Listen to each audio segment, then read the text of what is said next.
സുഭാഷിതങ്ങളുടെ പുസ്തകം 14-ാം അധ്യായം 1-ാം വാക്യം. ജ്ഞാനം വീട് പണിയുന്നു, ഭോഷത്വം സ്വന്തം കൈകൊണ്ട് അത് ഇടിച്ചു നിരത്തുന്നു. ജ്ഞാനം, ദൈവത്തിൻ്റെ വചനം വീട് പണിയുന്നു. ഭവനം നിർമ്മിക്കുന്നത് ദൈവത്തിൻ്റെ വചനമാണ്. ദൈവത്തിൻ്റെ വചനാനുസരണമുള്ള ജീവിതമാണ് ഭവനത്തെ പിടിച്ചു നിർത്തുന്നത്, ഭവനത്തെ നന്നായി മുന്നോട്ട് കൊണ്ടുപോകുന്നു. എന്നാൽ ഭോഷത്വത്തിൻ്റെ പ്രവൃത്തികൾ, ഭോഷത്വത്തിൻ്റെ കൈകൾ അത് ഇടിച്ചു നിർത്തുന്നു, ആ ഭവനത്തെ ഇല്ലായ്മ ചെയ്യുന്നു. പ്രിയപ്പെട്ട ദൈവജനമേ, നമ്മളുടെ ഭവനങ്ങളെ വചനം കൊണ്ട് നമുക്ക് നിറയ്ക്കാം.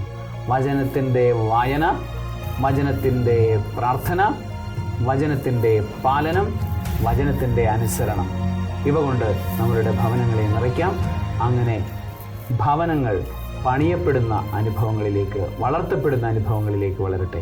സർവശക്തനായ ദൈവം, പിതാവും പുത്രനും പരിശുദ്ധാത്മാവും ഭവനം പണിയുന്ന അനുഭവത്തിലേക്ക് നിങ്ങളെല്ലാവരെയും നയിക്കട്ടെ. ആമേൻ.